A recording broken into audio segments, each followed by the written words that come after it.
ডিঙিত আমাৰ গৌৰৱ অসমৰ গামোচাখন লৈ আজি এনেকৈ পুখুৰীত মই নাও এখনত বহি অংকুৰিত অসমৰ আন এটি বিশেষ খণ্ড লৈ আপোনালোকৰ সন্মুখত মই নীলোফাৰ ৰহমান। আজি এটা বিশেষ খণ্ড, মই উপস্থিত আছোঁ মৰিগাঁৱৰ লাহৰীঘাটত আৰু মোৰ সৈতে আছে লাহৰীঘাটৰ খেতিয়ক মহিবুৰ ৰহমান। এতিয়া মই জনামতে আপুনি মাকৈ খেতিৰ পৰা আৰম্ভ কৰি বগৰী খেতিৰ পৰা আৰম্ভ কৰি বন্ধাকবি খেতিৰ পৰা আৰম্ভ কৰি আৰু আজি এতিয়া মই বহি আছোঁ বৰ্তমান প্ৰকাণ্ড এটা এৰিয়া, প্ৰকাণ্ড এটা জেগাত য'ত আপোনালোকে মাছ উৎপাদন কৰি আছে। ইয়াতে কিমান বিঘা? ইয়াত 50 বিঘা মাটিৰ পুখুৰী আছে আমাৰ। ইয়াতে আমি 35 কুইণ্টেল মাছ দিছিলোঁ। আজিৰ দিনত আমি 170 কুইণ্টেল বেচিবলৈ সক্ষম হৈছোঁ। বজাৰখন ধুনীয়া বজাৰ, কাৰণ বজাৰৰ কথা নুসুধিলে কথাবোৰ আধৰুৱা হৈ থাকে। কাৰণ যিসকল মানুহে খেতিৰ লগত জড়িত হ'ব বিচাৰে বা যিকোনো এটা খেতি কৰিব বিচাৰে, আমি প্ৰথমে অধ্যয়ন কৰি ল'ব লাগিব। সেই খেতিটো কৰাৰ আগত আমি বজাৰখন পাম নে নাপাম, যিয়ে নহওক আমি কথা পাতি যাম। আপোনাৰ প্ৰত্যেকটো খেতি আমি চাম। আজি আমি মাছৰ পুখুৰীত খুব সুন্দৰকৈ এই পৰিৱেশত বহি আছোঁ আৰু আপোনাৰ সহযোগীসকল মোৰ সৈতে আছে, আমাৰ সৈতে আছে। প্ৰথমতে আপোনাৰ যিটো যাত্ৰা, আপুনি খেতিৰ লগত জড়িত হৈছে, সেইখিনি কথা অলপমান মই অংকুৰিত অসমৰ দৰ্শকসকলক মই জনাবলৈ বিচাৰোঁ। চাওক, মই 2000 চনত লজিক এণ্ড ফিলচফিত অনাৰ্ছ লৈ নগাঁও কলেজৰ পৰা মই গ্ৰেজুৱেশ্যন কমপ্লিট কৰিছিলোঁ। মোৰ দেউতা এজন খেতিয়ক আছিল। দেউতা ঢুকোৱাৰ পিছত মোৰ মাৰ হাঁহ কুকুৰা আৰু ছাগলী বেছি মোক লিখা পঢ়া কৰাইছিলে। তাৰপিছত মই 2000 চনৰ পৰা মই বহুত যুদ্ধ কৰিছিলোঁ খেতিৰ লগত, বিশেষকৈ চব্জিৰ লগত। তাৰপিছত মই 3-4 বছৰমান মই যুদ্ধ কৰাৰ পিছত 2012 চনত মই ছাকচেছ হোৱাৰ দিশে মই গতি কৰিছোঁ। কাৰণ তেতিয়া মই মোৰ ফাৰ্মত 14 বিঘা মাটি বগৰী খেতি কৰিছিলোঁ 2012 চনত। যেতিয়া মই 2012 চনত 14 বিঘা মাটি বগৰী খেতি কৰিছিলোঁ, তেতিয়া মানুহে মোক পাগল বুলি কৈছিল, যে মানুহে খেতিত ইমান ধুনীয়া খেতি কৰে, সি কাঁইটীয়া গছেৰে ভৰ্তি কৰি আছে, ই এটা মহা পাগল। কিন্তু মই তেতিয়া এবিঘা মাটি বগৰী খেতি কৰি মই যেতিয়া 2.5 লাখ টকা পাইছোঁ, 14 বিঘা মাটিত ইমান টকা পোৱাৰ পিছত আজিৰ দিনত হেজাৰ অসমত পাগলৰ জন্ম হৈছে। এয়া মোৰ কাৰণে এটা ভাল মেছেজ মই গোটেই অসমলৈ বিলাব পাৰিছোঁ। প্ৰথমতে দৰং ডিষ্ট্ৰিক্টত মোৰ পৰা এজন মানুহ আহি এবিঘা মাটি খেতি কৰিছিলে। তাৰপিছত পিছৰ বছৰ মোৰ জৰিয়তে 50 বিঘা মাটিৰ সঁচ নি দৰং ডিষ্ট্ৰিক্টত খেতি কৰিছে। এতিয়া গোটেইখন অসমত হেজাৰ অসমীয়া থলগিৰিয়ে বগৰী খেতিক ভাল পাইছে আৰু ইয়াৰ পৰা স্বাৱলম্বী হৈ, যাৰ নেকি আজিৰ দিনত এটা বাইচাইকেল নাছিল, তাৰ আজি 4 চকা আছে, তাৰ আজি বাইক আছে, ধুনীয়া বাইক আছে। ইয়াৰ মোৰ মনত ইমান আনন্দ লাগি আছে। এদিনাখনে এনেকুৱা এটা দিন আছিল, মোৰ পিন্ধা এযোৰ ভাল কাপোৰ নাছিল, মোৰ এটা বাইচাইকেল নাছিল। আজিৰ দিনত মই 2.5 লাখ টকীয়া এমাহ বাইক চলাই আছোঁ। আজিৰ দিনত মই ইচ্ছা কৰিলে 15 লাখ টকীয়া 4 চকা মই এটা কিনিব পাৰিম আৰু নিশ্চয় কিনিম। আৰু এইটো সুখ চবেই আশা কৰে, মই নিশ্চয় কিনিম। কাৰণ মোৰ জীৱনত বহুত ঘাত প্ৰতিঘাত গৈছে। মোৰ দেউতা এজন আছিল দুখীয়া মানুহ, ফাৰ্মাৰ মানুহ। তেখেত যেতিয়া কেঞ্চাৰ বেমাৰত ভুগিছিল, এই মোৰ ফাৰ্মিং জীৱনতে তেখেতৰ কাৰণে মই 20 লাখ টকা মই খৰচ কৰিব লগা হ'ল। মোৰ মা পেৰালাইচিছ বেমাৰী আছিল, তেওঁৰ কাৰণে কমেও 5 পৰা 7 লাখ টকা খৰচ কৰিব লগা হ'ল। মোৰ জীৱনত বহুত ঘাত প্ৰতিঘাত গৈছে। মোৰ যিজনী মিছেছ, তেখেতৰ লাঞ্চজনিত কিবা ব্লাড নষ্ট হৈ লাঞ্চৰ কিবা বেমাৰ হৈছিল, যাৰ কাৰণে তাইৰ কাৰণেও মোৰ প্ৰায় 12 লাখ টকা লগভগ মোৰ বিভিন্ন ধৰণৰ ঘাত প্ৰতিঘাত আপোনাৰ জীৱনত আহিছে। আপুনি আৱেগিক হৈ পৰিছে বৰ্তমান। কিন্তু এটা কথা ক'বলৈ গৈ মই সুখী অনুভৱ কৰিছোঁ। এটা সময়ত আপোনাক কৈছিলে পগলা বা বলিয়া, ঠিক আছে? সেই বলিয়াজন আজি মাহেকে 1.5-2 লাখ টকা ইনকাম কৰি আছে আৰু তেওঁ কৈছে ইচ্ছা কৰিলেতো 15 লাখ টকীয়া 20 লাখ টকীয়া এখন গাড়ীও ল'ব পাৰে। খুব ভাল কথা। বৰ্তমান উঠি অহা নৱপ্ৰজন্মই ড্ৰাগছ আসক্ত বা ৰাগিয়াল বস্তুৰ প্ৰতি খুব আসক্ত হয়, বা হয়তো কাম নাথাকে বা যি কামৰ ক্ষেত্ৰত কাম বিচাৰি চৰকাৰী চাকৰি নাপায়, হাবাধুৰি খাই থাকে। তেনে ক্ষেত্ৰত আপুনি এটা খুব সুন্দৰ কথা কৈছে, যে যদি আমি সেই নৱপ্ৰজন্মখিনিক খেতি পথাৰলৈ টানি আনিব পাৰোঁ, তেওঁলোকে হয়তো ৰাগিয়াল বস্তুৰ প্ৰতি আসক্ত নহ'ব, হয়তো আমাৰ অসমখন সোণৰ অসম হৈ উঠিব। হয়, প্ৰথমে নিজৰ ঘৰটো আগতে ঠিক কৰোঁচোন। এয়াই ভাবি আমি 12জন বন্ধু আমি শিক্ষিত নিবনুৱা যুৱক একত্ৰিত হৈ আমি এটা FPC ফাৰ্মাৰ প্ৰডিউচাৰ কোম্পানী গঠন কৰিছোঁ, Laharighat vegetable farmer producer company. তাত আমি 1000 ফাৰ্মাৰক আমি শ্বেয়াৰ ফাৰ্মাৰ হিচাপে ইনভলভ কৰিছোঁ। এতিয়া আমাৰ প্ৰথম টাৰ্গেট হৈছে আমি এটা মিনি পেকেজিং চাউলৰ মিল আমি অলৰেডি পায়ে গৈছোঁ। উন্নতি স্কিমৰ আণ্ডাৰত আমি 1,27 লাখ টকাৰ মিল অলৰেডি আমি 2 বিঘা মাটি ল'লোঁ। 2 বিঘা মাটি লৈ তাত আমি মিলৰ প্ৰচেছিং আৰম্ভ কৰিছোঁ। কিন্তু আমাৰ মেইন উদ্দেশ্য হ'ল আমি 3টা ইণ্ডাষ্ট্ৰী বনাম। সেইটো হ'ল পেকেজিং চাউল, পানীৰ ইণ্ডাষ্ট্ৰী আৰু মাছৰ দানাৰ ইণ্ডাষ্ট্ৰী। আমাৰ এই 12জনৰ ভিতৰত প্ৰত্যেকজনৰে যাতে আজিৰ পৰা 3 বছৰ পিছত 1 লাখ টকা চেলাৰী হয়, কাৰো ওচৰত হাত পাতিব নালাগে। কাৰণ আমি অসমীয়া থলগিৰি, আমাক যাতে কোনেও ক'ব নোৱাৰে এলেহুৱাক যিয়ে ক'ব তাৰ মহা বিপদ হ'ব। আমি অসমীয়াগিৰি আমি দেখুৱাই দিম, আমাক কোনেও যাতে এলেহুৱা ক'ব নোৱাৰে। ইয়াৰ মেছেজ আমি গোটেই অসমলৈ দি দিম, গোটেই অসমলৈ ইয়াৰ মেছেজ আমি পঠাম। আৰু আমাৰ নিজৰ সমাজখন যিহেতু আমি দেখি আছোঁ অসমৰ প্ৰত্যেক এৰিয়াতে তেনেকুৱা আছে। আমাৰ সমাজখনত ড্ৰাগছ আসক্ত, চাইবাৰ অপৰাধীয়ে গ্ৰাস কৰি আছে। সেইটো সময়ত আমি এনেকুৱা ভাবিছোঁ 1000 শ্বেয়াৰ ফাৰ্মাৰৰ ফালৰ পৰা কোনোবা এজন যদি আমি এইটো বেমাৰী বিচাৰি পাইছোঁ, কোনোবা এজন যদি বিদেশলৈ তামিলনাডু নহ'লে কেৰালালৈ কাম কৰিবলৈ যায়, তেওঁৰ 14 বছৰীয়া ল'ৰা ছোৱালীৰ ঘৰত এৰি থৈ যোৱাৰ পিছত সেই ল'ৰা ছোৱালীজনেই ড্ৰাগছ আসক্ত আৰু সেইজনেই আপোনাৰ ৰাগিয়াল মাতাল তেনেকুৱা কিবাকিবি হৈ সমাজখনৰ এটা বেয়া মেছেজলৈ তেওঁ গুচি যায়, বেয়া এটা হেৰিত গুচি যায়। গতিকে আমি এনেকুৱা এটা চিন্তা কৰিছোঁ আমাৰ FPC শ্বেয়াৰ ফাৰ্মাৰ 1000 ফাৰ্মাৰৰ ফালৰ পৰা আমি যদি তেওঁলোকক আমি সহায় কৰিব পাৰোঁ। আজিৰ দিনত আমি প্ৰায় 50জন মানুহক সংস্থাপিত কৰিব পাৰিছোঁ। আমাৰ উদ্দেশ্য 3 বছৰত আমি 1000 ফাৰ্মাৰক আমি সংস্থাপিত কৰিম, যাৰ কাৰণে তেওঁলোক ঘৰৰ পৰা যাতে বাহিৰত ওলাই যাব নালাগে। আমাৰ অসমত কোনো বস্তুৰ অভাৱ নাই। অসমত আমাৰ কেঁচা মাটিৰ গোন্ধ আমি গোটেই পৃথিৱীত বিলাব পাৰিছোঁ। মানে আপোনাৰ চিন্তাধাৰা খুব ভাল আৰু কথাৰ মাজেৰে মই গম পাইছোঁ। এটা কথাই কম ৰাজপথৰ আন্দোলন নহয়, খেতি পথাৰৰ আন্দোলনৰ কথা তেওঁ কৈছে।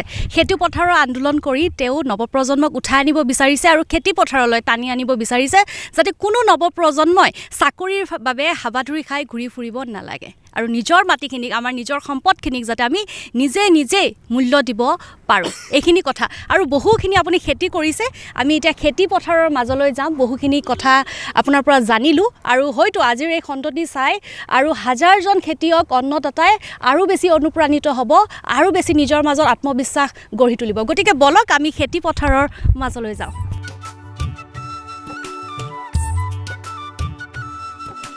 দেখা পাইছে আপোনালোকে চৌদিশে কেৱল বগৰী আৰু বিভিন্ন প্ৰজাতিৰ বগৰী আছে ইয়াতে।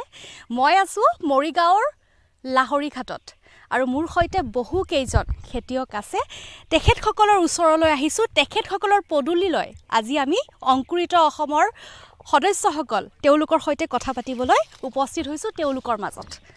কিমান বিঘাত কৰি আছে আপুনি? মই ইয়াতে মোৰ 14 বিঘা মাটিৰ বগৰী খেতি আছে, এইটো লাহৰিঘাটত। আৰু মোৰ কাৰ্বি আলঙত কিন্তু মোৰ 70 বিঘা আছে বগৰী খেতি।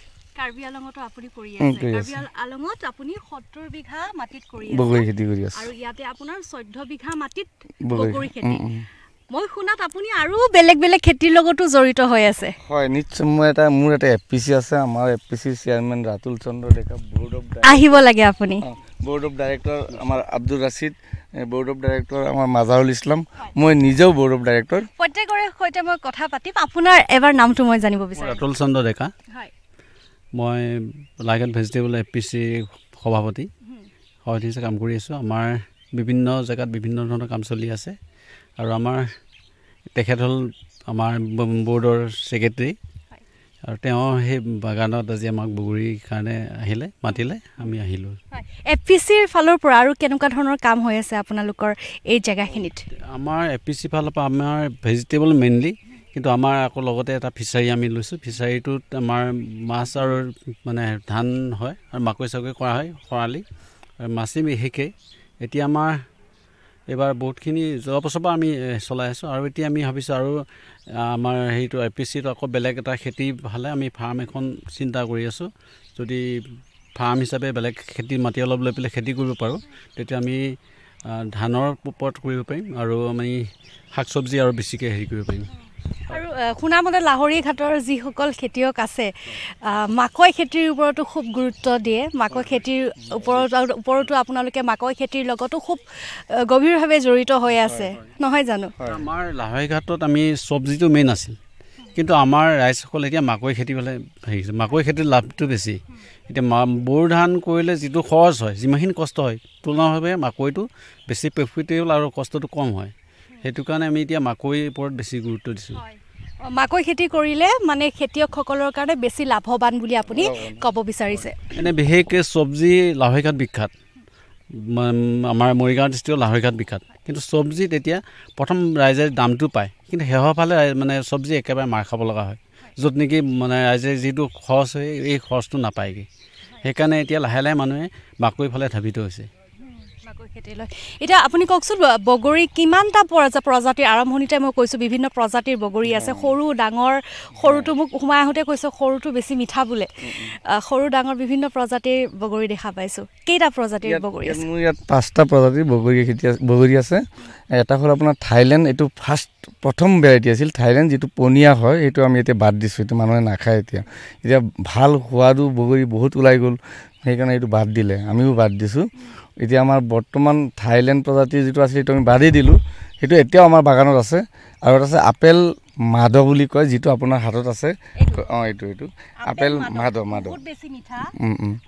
আৰু এটা আছে আমাৰ হেন্দুৰী বুলি কয় হেন্দুৰী আৰু এটা আছে হেন্দুৰী আৰু এটা আছে ভাৰত বল বুলি কয় বল সেইটো চাব মন আছে কেনেকুৱা চাম আমি ভাৰত বল আৰু এটা আছিল মাধৱপুৰী বুলি কয় এইটো আপোনাৰ হেৰি ভাষাত বঙালী ভাষাত এইটো ৱেষ্ট বেংগলৰ পৰা আহিছিল বঙালী ভাষাত এইটো একদম চবতকৈ লেট হয় সেইটো মাধৱপুৰী বুলি কয় সেইটো এতিয়ালৈকে এইটো আৰু আজিৰ পৰা এমাহ পিছত ওলাব সেইটো আছে মোৰ বাগানত টোটেল 5টা জাতৰ বগৰী আছে আমি বগৰী খেতিৰ মাজলৈ বা বগৰী বাগিচাৰ মাজলৈ আমি ভিতৰলৈ সোমাই যাওঁ গতিকে আহক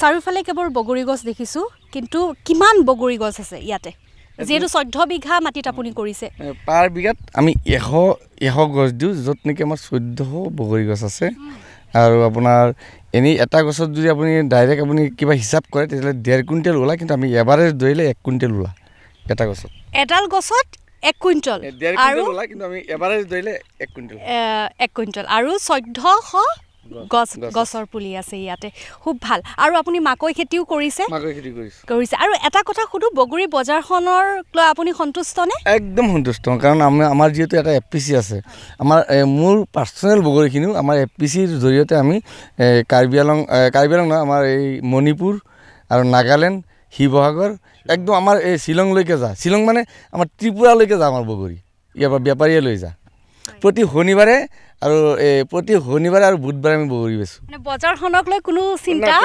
চিন্তাৰ কথা নাই ঠিক আছে আৰু আপুনি যিহেতু মাকৈ খেতিৰ লগতো জড়িত আৰু বিভিন্ন ধৰণৰ খেতি আপুনি কৰিছে আমি আগবাঢ়ো আৰু বাকী খেতিবোৰো আমি চাই লওক বলক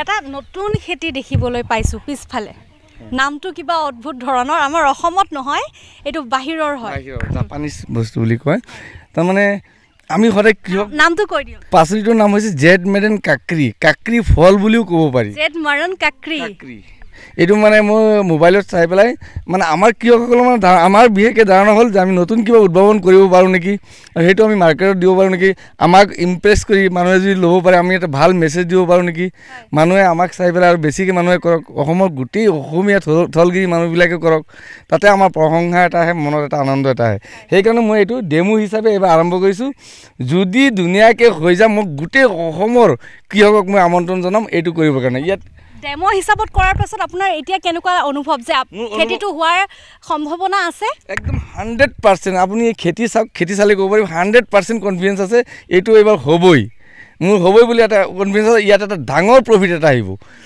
কৃষকৰ কাৰণে গতিকে মোৰ আশা এইটোৱেই এই ডেমোটো মই কৰাৰ পিছত যেতিয়া মই গম পাই যাম যে ইয়াৰ পৰা ইমান এটা পাম কিবা এটা পাম তেতিয়া মই গোটেই অসমৰ থলগিৰি অসমীয়া মানুহৰ কাৰণে মই তেওঁলোকৰ কাৰণে মই অফাৰ কৰি দিম কৰাৰ কৰাৰ আপোনাৰ হেঁপাহ আৰু যিহেতু কৰিছে খেতিটো কৰাৰ আগত নিশ্চয় আপুনি কিবা এটা অধ্যয়ন কৰি লৈছে যে এই খেতিটো কৰাৰ পাছত আমি সেই বজাৰখনো পাব লাগিব বজাৰখন পাব মই এইখিনিতে মানে ৰহমানক ধন্যবাদ দিম যে আমাৰ খেতিয়ক অংকুৰিত অসমে এনেকুৱা খেতিয়ক আমাৰ খেতিয়ক এতিয়া R&D কৰিব পৰা হৈছে তেওঁ R&D কৰিছে সেই আমাৰ খেতিয়ক এতিয়া কোনো কালেই দুখীয়া হৈ নাথাকে সেই চিন্তাধাৰা আহিছে যে ইয়াতে এবাৰ চেষ্টা চলাম যদি ভাল হয় গোটেই অসমক বিলাই দিম তেওঁ নিজৰ লগতো আৰু আনাদাৰ অসমীয়া খেতিয়কৰ হৈ ভাবিছে এইজন আমাৰ অসমৰ খেতিয়ক এইজন ভাল লাগিছে আৰু নতুন সেই বস্তুটো আৰু তাৰে দাদাহঁতক মই দাদাৰ ওচৰত যাম দাদাক আহক ওচৰত এই দাদাক মই লগ পালোঁ অলপ উঠিয়া হওক জেগাটো অলপ অসুবিধা এই দাদাক এখেতে দুখত আছে অকণমান তেওঁৰ মাটি ব্ৰহ্মপুত্ৰই লৈ গৈছে খেতি কৰিব পৰা নাই পইচাৰ অভাৱ নাই কিন্তু খেতি কৰিব যে পোৱা নাই নহয় তাতে অলপমান তেওঁ দুখত আছে এইবাৰ তেওঁ মোক আহি কেনে কৈছে মই খেতি কৰিব নাপালোঁ মই এনেকৈ হেৰি কৰোঁ যিটো এটা তেওঁৰ উৎসাহ এইটো আমাৰ খেতিয়ক এই দাদা তো আমি কেতিয়াও মানে মই সেইটোৱে ভাল পাওঁ আৰু সেইকাৰণে দৌৰি আমি আহিছিলোঁ এনেকুৱা টাইপৰ খেতিয়ক আমাৰ তাত আছে আমাৰ খেতি পথাৰ আমাৰ হাতত থাকিব লাগে আৰু খেতিয়ক ধনী হ'ব লাগে খেতিয়ক মালিক হ'ব লাগে আমি কৰ্মচাৰী হ'ব নিবিচাৰোঁ সেইটোৱে শ্লোগান আমাৰ খেতিয়কখিনিৰ এই চিন্তাধাৰা হৈ গৈছে চৰকাৰে আমাক সহযোগ কৰিব লাগে মই ঠিকে কৈছোঁ দাদা